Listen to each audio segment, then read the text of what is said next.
Chicos, buenos días. Pues vamos a tener otra clase. Esta vez va a ser así por medio de un video pregrabado. En parte hay ocasiones en que muchos compañeros no pueden ingresar por diversas situaciones. Entonces, para que la clase quede aquí grabada esta vez y puedan entender el tema, ya que este pues es un tema completamente nuevo. En los anteriores se les dejó actividades relacionadas con los temas cuando estaba la contingencia y por lo tanto pues puede que hayan entendido algo del tema sin tener la clase como tal, aunque después tuvimos la clase y retomamos el tema, ¿ok? Bueno, pues hoy empezamos con un nuevo tema, un nuevo apartado dentro de los establecidos en nuestra planeación didáctica. Y vamos a ver el metabolismo de los seres vivos, ¿ok? Vamos a ver todo lo relacionado con las actividades que nos hacen funcionar como organismos vivos. Y también vamos a observar el tema de la nutrición. Sobre todo, qué pasa una vez que administramos alimentos a nuestro cuerpo. En dónde se utilizan, cómo se utilizan y de qué manera. Bueno, para ver y hablar sobre el tema del metabolismo de los seres vivos, pues primero tendríamos que definir qué es el metabolismo como tal. Ok, ¿qué es el metabolismo? Bueno, podemos definir al metabolismo como un conjunto de reacciones químicas que se encuentran siempre presentes en nuestras células. Ok, en el caso ya vimos de las células vegetales por las plantas y en las células animales por medio de los animales. Pero también puede estar presente en las células procariotas. Ok, recordemos que las bacterias también necesitan nutrición, necesitan ciertos aportes enzimáticos. Entonces el metabolismo está presente en todos los tipos de células, tanto procariota como eucariota.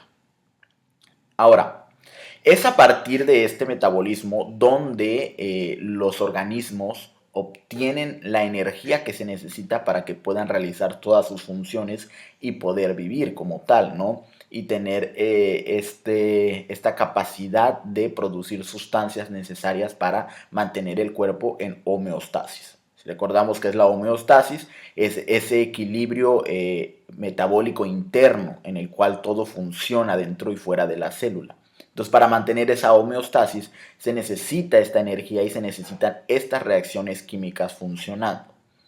Ahora, todas las células pues utilizan estos mismos mecanismos para transformar la energía. Lo único que varía muchas veces son los productos que salen de estas reacciones químicas, pero la mayoría son las mismas o tienen la misma funcionalidad. ¿Ok?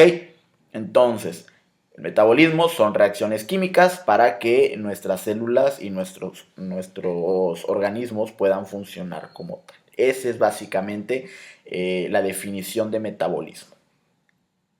Ahora, si vamos a hablar de energía, pues tenemos que empezar a dividir los tipos de energía que tenemos presentes en nuestro cuerpo como tal, ¿no? Y en todo aquello que funcione. Ahora, la energía es básicamente la capacidad de producir un trabajo. Esa sería la definición de energía. Y se podría dividir en energía potencial y en energía cinética. Ambas producen trabajo. Pero la energía potencial es por lo general la energía que se encuentra almacenada, ¿ok? Es la energía que está allí como una reserva. Un ejemplo básico es la que se encuentra contenido en los acumuladores o en las baterías secundarias, por ejemplo, en un auto, ¿no? Es la energía que se tiene allí guardada en caso de que no se pueda producir energía en ese momento. En cambio, tenemos la energía cinética, que es una energía activa. Es la que procede del acumulador para poner en marcha un motor. Es decir, es energía que se está fabricando en ese momento o que está produciéndose en ese momento y al mismo tiempo se está consumiendo. Entonces tenemos la energía potencial, es energía almacenada, energía que podemos utilizar en cualquier momento porque está allí guardada en caso de que no podamos producir energía cinética, que es la energía activa y la energía que se está utilizando en todo momento. ¿Ok? Entonces ya definimos los tipos de energía y sabemos que la energía nos sirve para poder producir un trabajo como tal. Ahora, ¿Cuáles serían las manifestaciones de esta energía en todo aquello que conocemos? Bueno, la energía suele manifestarse en muchas formas, ¿ok? Las más frecuentes son la energía mecánica, que esta es la que se emplea para mover algún material. Y por ejemplo, un ejemplo básico de esta es cuando tú o yo movemos alguna parte de nuestras extremidades, en este caso el músculo esquelético, para desplazarse, para mover la mano, para levantarla, para rascarnos, para caminar, para sentarnos. Todos esos movimientos que realizan nuestras extremidades es una energía mecánica, es algo que se emplea para mover algo, ¿ok? Son simples movimientos para alcanzar algo, mover algo, levantarnos, caminar, etc. También tenemos, por ejemplo, la energía eléctrica. Esta se manifiesta en el flujo de electrones a través de un conductor, es decir, son partículas subatómicas moviéndose a gran velocidad a través de materiales conductores como por ejemplo el cobre, como por ejemplo el oro, como por ejemplo el estaño, y que ayuda para que ciertos objetos puedan tener energía, para que cierta energía pueda llegar y al final se va a convertir en algún tipo de energía mecánica. Por ejemplo, la energía eléctrica es la que viaja desde un generador de energía, viajan estos electrones a gran velocidad, llegan al contacto de tu casa, pasan a través del cable de la licuadora y hacen que la licuadora tenga energía mecánica porque mueve sus aspas, mueve sus hélices para poder triturar lo que tenga en el vaso de la licuadora. ¿Ok? Entonces vemos cómo la energía eléctrica ayuda para que pueda funcionar la energía mecánica. Ahora, esta energía eléctrica también está presente en nuestro cuerpo. Por ejemplo, cuando la energía viaja a través de nuestro sistema nervioso, a través de nuestra columna vertebral, para que tú puedas mover el músculo, para que tú puedas mover los brazos, para que tú puedas mover las piernas. En nuestro cuerpo también encontramos energía eléctrica funcionando y esta se encuentra en nuestras neuronas y es la que crea la sinapsis, que es que nuestras neuronas se conecten para poder, por ejemplo, procesar información, para que podamos accesar a memorias, a recuerdos, para que podamos realizar ciertas actividades tan simples como estar escuchando esta clase, ¿no? Entonces, esta energía eléctrica propicia a la energía mecánica. Está ligada, muy, muy ligada a la energía mecánica. Y bueno, tenemos otra que es la energía radiante. La energía radiante es la que conocemos como luz y el calor que suele viajar en ondas o en microondas, ¿ok? El ejemplo más fácil y más sencillo de este es la energía solar, en la cual se manifiesta por medio de la luz. En el día tenemos la luz solar, que pues es la que alumbra y nos permite realizar todas nuestras actividades a lo largo del día, pero que también se manifiesta en calor, ¿ok?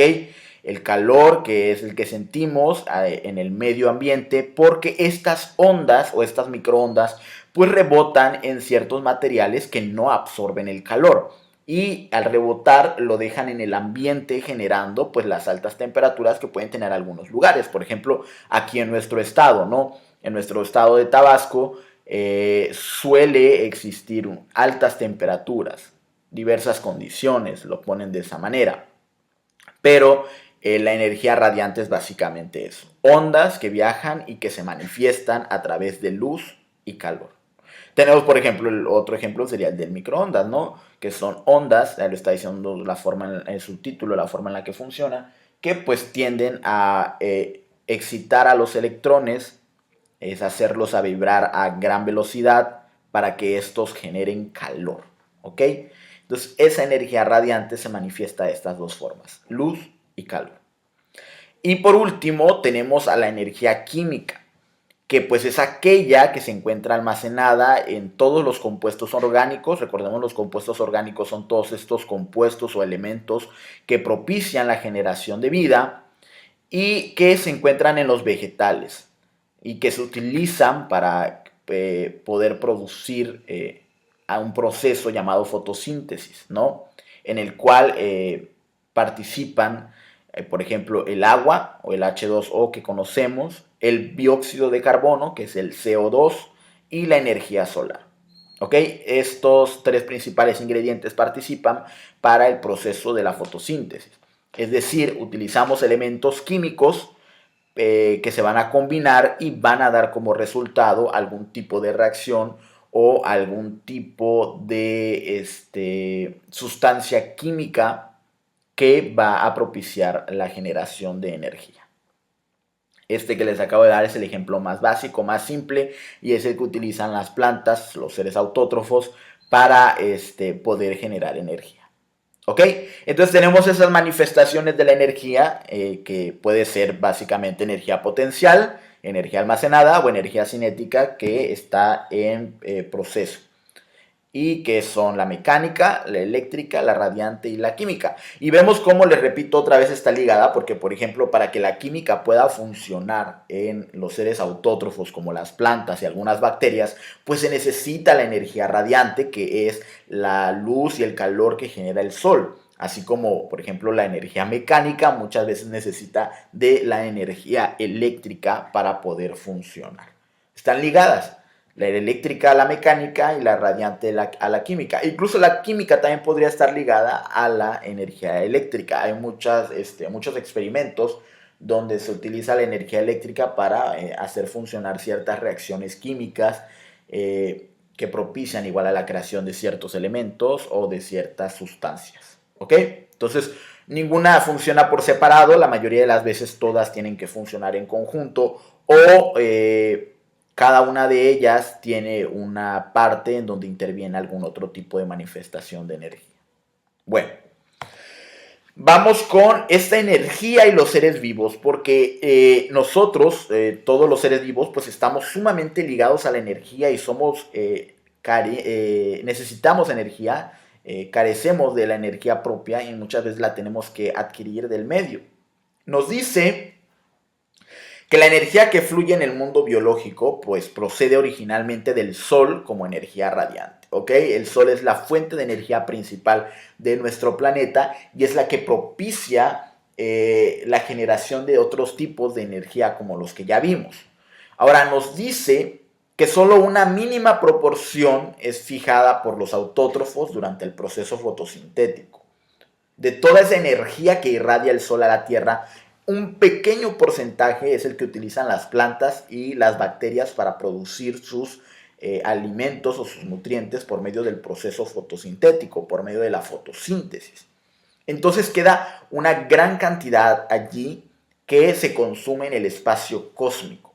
Es decir, queda mucha energía siendo desperdiciada en el espacio, en la nada, ¿ok? Y que un poco de esa cantidad que queda en el espacio, pues se refleja por la atmósfera de la Tierra. La atmósfera, que sirve también como un protector de diversos factores para nosotros los seres vivos, pues logra reflejar toda esta energía. Porque si no fuera por la atmósfera seríamos prácticamente calcinados por tanta energía. ¿Ok? ¿Qué es lo que sucede con planetas como por ejemplo Venus, ¿no? Que están muy cerca del Sol y son un infierno como tal, un infierno real, con altas temperaturas, volcanes y grandes lagos de diversas sustancias químicas a grandes temperaturas.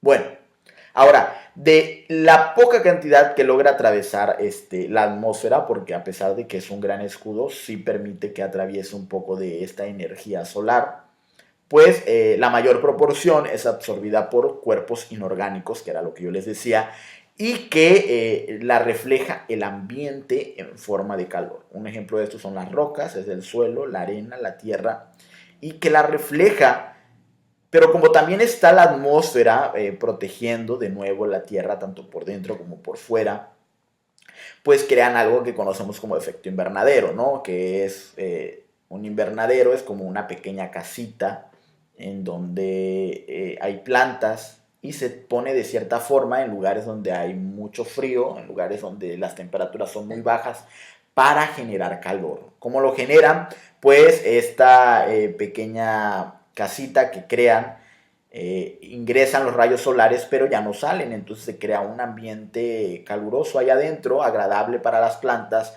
y con una temperatura más alta que en el exterior. Y lo mismo pasa en la Tierra, ¿ok? Entonces, al ser reflejada este calor, pero atrapado también de nuevo por la atmósfera para evitar que salga, pues hace que el ambiente se vuelva más cálido. Y en este caso, eso es bueno para los seres vivos porque permite la generación de la vida. Lo que no es bueno es que ese calor se eleve, y es lo que pasa muchas veces con lo que hablan de lo malo que es el efecto invernadero, pero eso es en el caso de que se está elevando la temperatura, pero no tanto por el efecto del sol en la Tierra, sino por el efecto de ciertos gases que propician la elevación de estas temperaturas, ¿no? Es más cosa de contaminación que de un proceso natural que sucede desde hace miles y millones de años en la Tierra. Pero bueno, ese no es el tema ahorita, eso lo vamos a ver en otra materia que es ecología. Lo que nos compete ahora es el hecho de que esta energía que proviene del sol pues es utilizado prácticamente por todos los seres, ¿no? Y hoy en día le estamos dando nuevos usos, muy aparte de los procesos biológicos. Por ejemplo, ahorita tenemos la generación de energía eléctrica por medio de la captación de la energía solar en las fotoceldas, en los grandes campos que se han construido de celdas solares. Por ejemplo, ahorita se está utilizando igual la energía solar para la producción de alimentos, etcétera, etcétera, etcétera. Entonces, estamos los seres vivos aprovechando la energía y deberíamos de hacerlo porque es una fuente que, al menos para nuestro periodo de tiempo, ¿no? Pues sí es algo infinita. El sol obviamente tiene una edad y va a llegar un momento en que va a desaparecer, pero los cálculos nos dicen que le quedan como unos 2 millones de años más o menos, entonces, pero ni nuestros huesos van a estar presentes en la Tierra, vamos a ser polvo. Entonces, estamos desperdiciando mucha energía que se encuentra allí y que de las pocas cosas en las que lo utilizamos, los seres heterótrofos, si hicieron su tarea correctamente, pues es consumiendo seres autótrofos, o por ejemplo para energía eléctrica, o para, bueno, el sol también sirve para la generación de ciertas vitaminas en los seres heterótrofos a través de la piel, ¿no? Que obtenemos la energía solar, pero en sí no estamos utilizando todo el potencial de la energía solar. Entonces, no sé cuáles son sus carreras aquí, no sé si hay aquí de fuentes alternas de energía, pero o si tengan pensado estudiar algo relacionado con, pero sería una buena oportunidad de empezar a desarrollar nuevas estrategias para utilizar la energía solar en pro del medio ambiente y en pro de los seres vivos. Bueno, ya me extendí un poquito ahí en esa parte, pero es que es un tema muy, muy importante saber de dónde obtenemos la energía a los seres vivos. Ahora, ya dijimos que la energía pues es la capacidad de realizar un trabajo, ¿no? En este caso, ese trabajo es un trabajo biológico, porque estamos relacionando todo con la vida. Recordemos que la biología hace eso, lleva todo al campo de la vida. Bueno, ¿qué es el trabajo biológico? Pues el trabajo biológico es el trabajo que realizan los seres vivos en el cual se emplea la energía química útil y que se suele agrupar en tres tipos. Entonces, ya el trabajo biológico está utilizando un tipo de energía muy, muy en específico. Y en este caso es la energía química, es decir, hay diversos elementos químicos, hay diversos compuestos orgánicos trabajando entre sí para crear energía a través de otro tipo de compuestos, ¿no? Y nos dice que hay tres principales tipos, o ha sido agrupado en tres tipos. Vamos a ver estos tres tipos. El primero que tenemos es el trabajo químico. Este trabajo químico nos dice que lo efectúa la célula a través de sus procesos de anabolismo y catabolismo. Ahorita vamos a ver más a profundidad este tema de anabolismo y catabolismo. Pero básicamente nos quiere decir que sintetizan macromoléculas, es decir, forman moléculas más grandes a partir de unidades más pequeñas o más sencillas, ¿ok?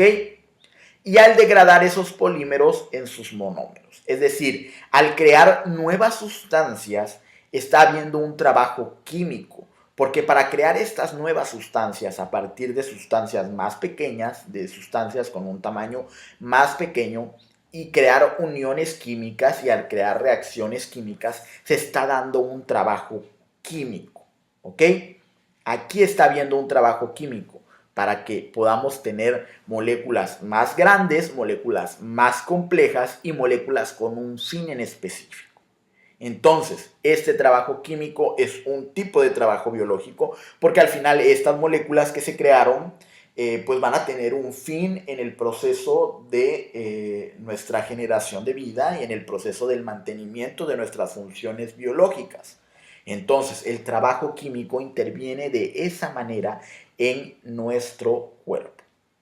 Ok, bueno, luego tenemos otro que es el trabajo de concentración. ¿Cuál es este trabajo de concentración? Bueno, nos dice que consiste en el transporte que realiza la célula al introducir o al eliminar de su citoplasma sustancias a través de su membrana plasmática. Ya habíamos hablado, ya les había platicado que la membrana pues funciona como la aduana de la célula, ¿ok? Como las puertas, como los puentes de la célula. Y que la célula pues es un sistema abierto, eso también ya lo vimos, porque todo el tiempo está teniendo un intercambio constante de sustancias y de energía. Necesita cosas, necesita enzimas, necesita nutrientes, necesita agua y todo tiene que pasar a través de la membrana. Pero también necesita enviar cosas a otras partes de nuestro cuerpo o necesita desechar compuestos que ya no requiere o toxinas que podrían causarle daño si las deja mucho tiempo dentro. Y entonces, para eliminar o para introducir, pues tienen que pasar estas sustancias a través de esta membrana plasmática, a través de esta membrana selectiva. Recordemos que es selectiva porque decide qué entra y qué no, y qué sale y qué no, y por dónde, y cuándo, y en qué momento, y si hay que hacer algo más. Ahora, este tipo de paso nos dice que es en contra del gradiente de concentración. Es decir, de un medio donde hay una menor concentración de sustancias a otro donde hay mayor concentración de sustancias. Es decir, de un lugar donde hay pocas personas a un lugar donde hay muchas personas. Y como ya hay muchas personas, el paso muchas veces es complicado, entrar es muy difícil y por tal razón hay un gasto de energía química útil, que es lo que yo ya les había platicado, que es el transporte activo.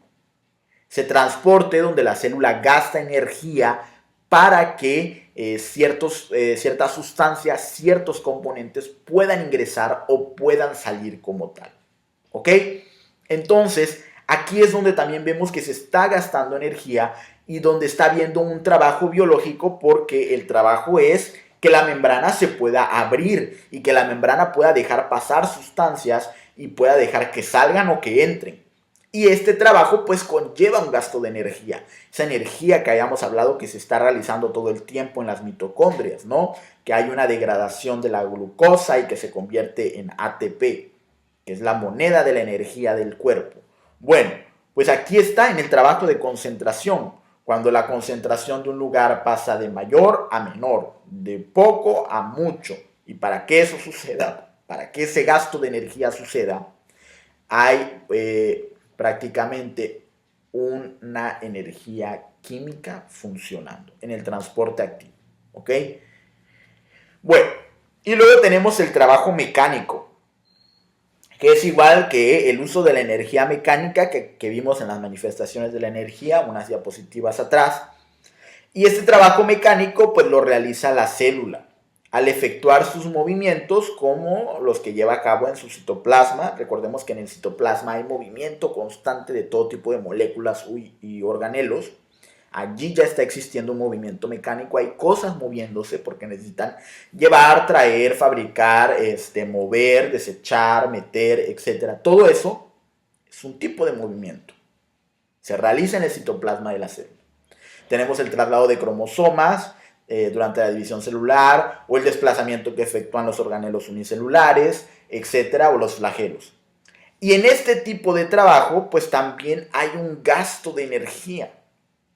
También de esa misma energía que fabrican las mitocondrias se está gastando energía porque recordemos que todo lo que conlleva moverse, todo lo que conlleva realizar un trabajo, pues gasta energía. Y es que la energía es eso, la capacidad de realizar un trabajo.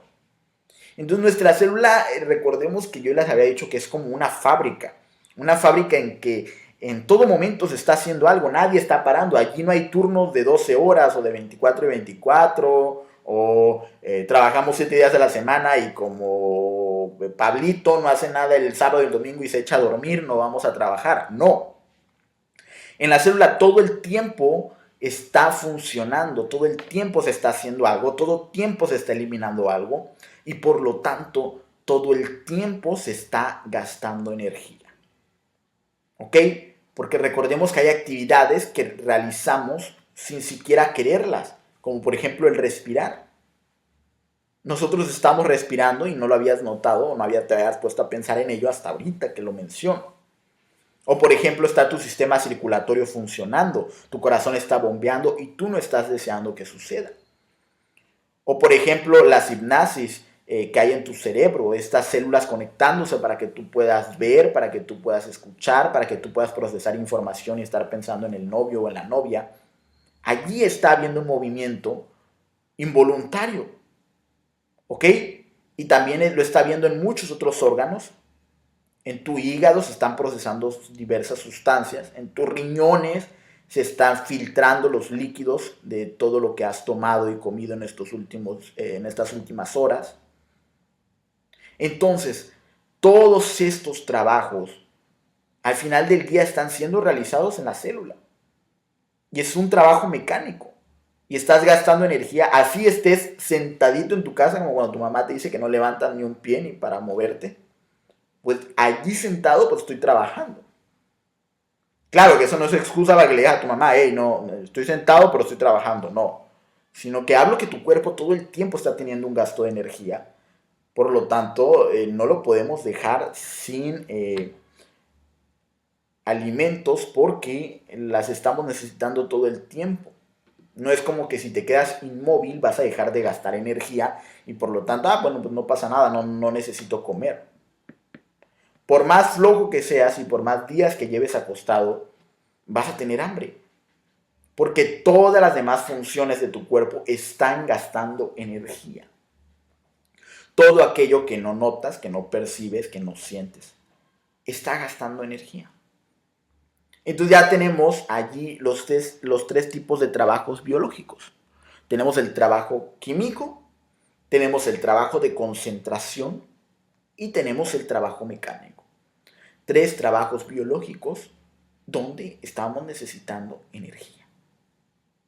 Y esto es parte del metabolismo, porque recordemos que el metabolismo son todas estas funciones que se realizan para que tú y yo podamos, pues, vivir.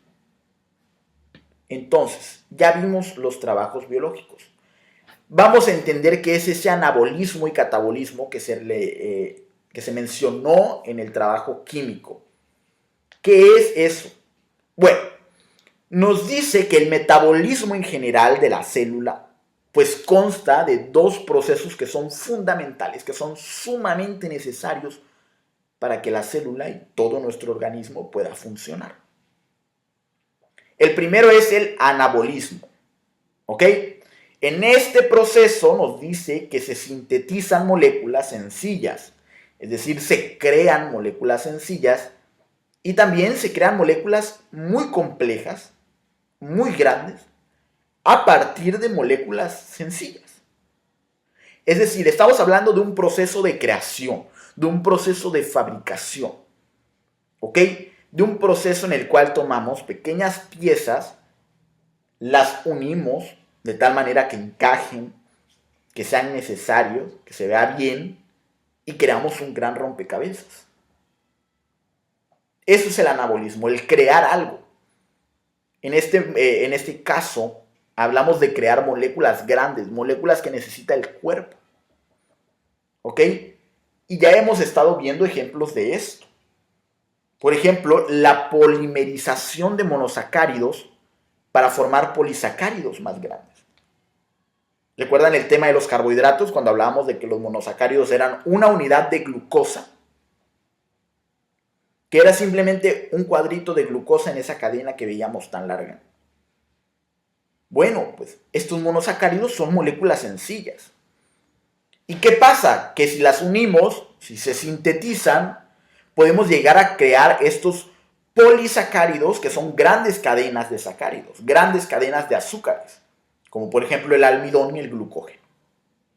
Entonces fabricamos algo grande, una gran cadena de azúcares, un gran carbohidrato, a partir de pequeños, a partir de los monosacáridos.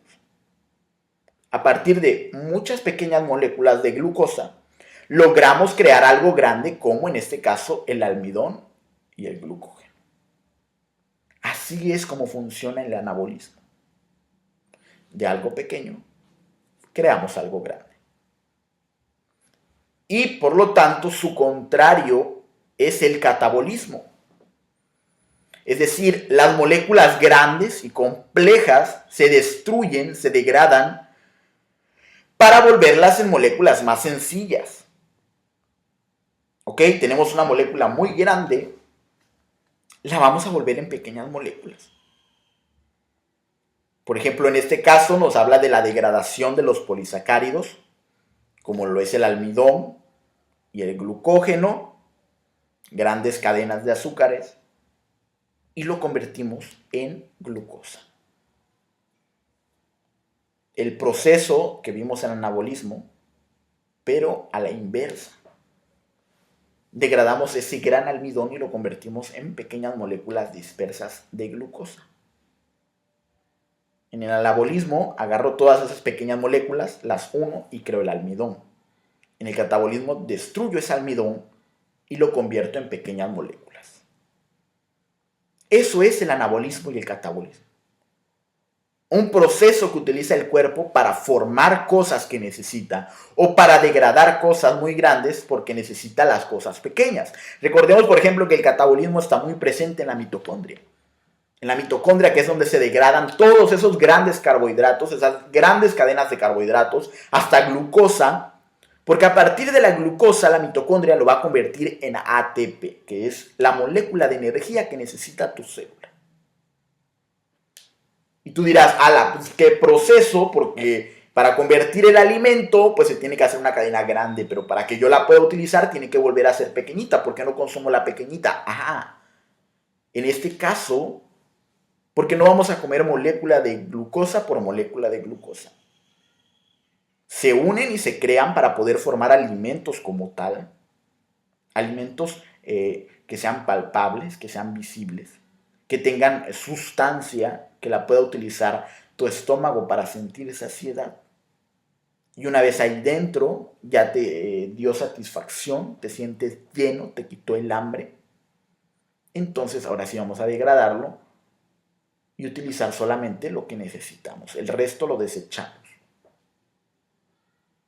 Para eso son los procesos de anabolismo y catabolismo. Aquí tenemos otra imagen en donde lo vemos más claramente, ¿no? Tenemos moléculas pequeñas para crear una molécula grande. Ese es el anabolismo. Y tenemos el catabolismo, en donde una molécula grande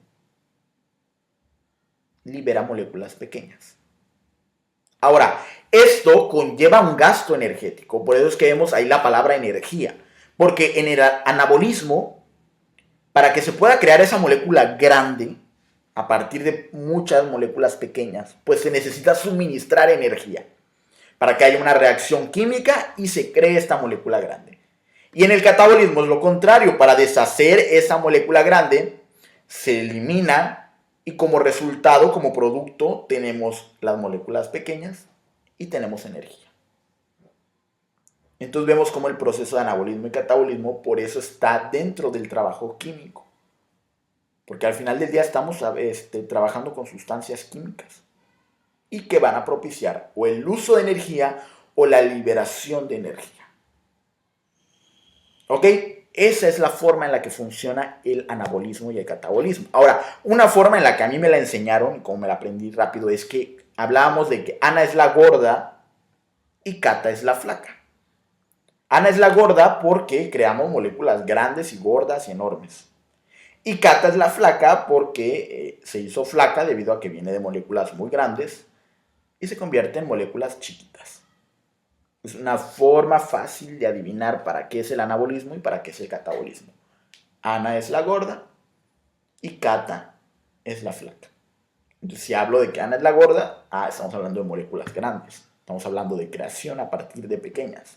Y si hablo de que Cata es la flaca, estamos hablando de moléculas muy pequeñas que provienen de moléculas grandes. ¿Ok? Esa es una forma fácil de aprendérselo. Así me lo enseñaron, así se me quedó. Y ahora lo identifico fácil por eso. Ok.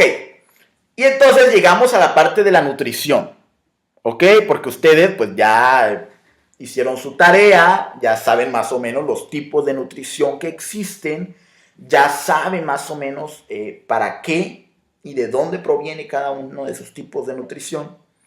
Y la nutrición pues son los nutrimentos, que se pueden utilizar de dos tipos, como materia prima y como fuente de energía. Si lo utilizamos como fuente de energía, entonces hay una degradación, hay un catabolismo funcionando, ¿ok? Si tú quieres utilizar tus alimentos como una fuente de energía para que tu cuerpo funcione, entonces es por medio del catabolismo, hay una degradación.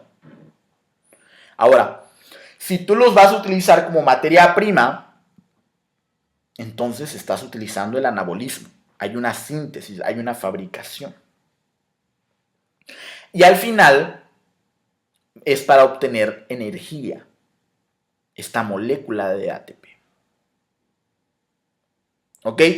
Pero la degradación y la síntesis, ambas tienen que estar relacionados con la energía, con el ATP que habíamos visto. ¿Sale? Entonces aquí es donde interviene la nutrición y donde vemos qué tipo de trabajo químico es el que va a realizar el cuerpo. Si vamos a degradar los alimentos o si vamos a fabricar moléculas. Si lo que vamos a utilizar es el catabolismo o si lo que vamos a utilizar es el anabolismo. Y bueno, con ello llegan las enzimas, ¿no? ¿Qué son las enzimas? Las enzimas son proteínas cuya función es catalizar reacciones químicas específicas. Es decir, las enzimas son agregadas a las sustancias químicas para que puedan funcionar de una manera más eficaz y más rápido. ¿Ok? Pero para entrar a este tema, vamos a ver dos conceptos básicos. El primero, que es un catalizador, que habla o a qué hace referencia cuando hablamos de catalizar algo, y qué es la energía de activación. ¿Ok? Bueno. Primero nos dice que catalizador, pues, es la sustancia que acelera la velocidad de las reacciones químicas. Y por lo tanto ayuda a disminuir la energía de activación. Entonces, el catalizador es algo que va a hacer que una sustancia química suceda de una forma más rápida. Es como si le administráramos algún tipo de sustancia que acorta el tiempo. Eso es un catalizador. Y nos dice que este catalizador pues disminuye la energía de activación. Pero ¿qué es la energía de activación? Bueno, la energía de activación es la energía mínima que se necesita para que suceda una reacción química. Entonces, estuvimos hablando ahorita de energía y sabemos que nuestro cuerpo gasta energía en todos los procesos que suceden, en todos estos trabajos biológicos.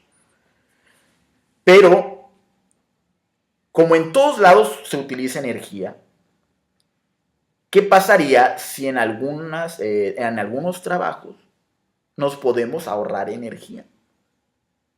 Esa energía que se necesita para que sucedan las reacciones químicas dentro de nuestro cuerpo.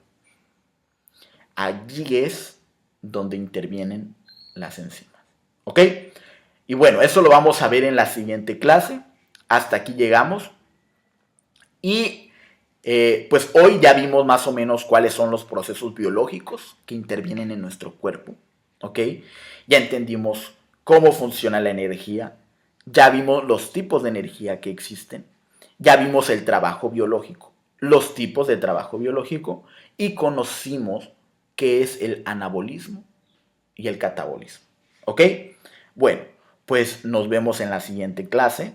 Aquí les voy a dejar igual grabada la clase de esta forma para que todos los compañeros tengan acceso a ella en cualquier momento, porque a veces, pues, repito, hay situaciones en las que no todos podemos estar conectados a todo momento, entonces vamos a tratar de solucionar eso y en lo que pasa, pues les voy a estar dejando la clase de esta forma. ¿Ok? Bueno, pues cualquier duda, cualquier pregunta, estamos en el grupo de WhatsApp y allí les daré otros anuncios. ¿Ok? Nos vemos en la siguiente clase.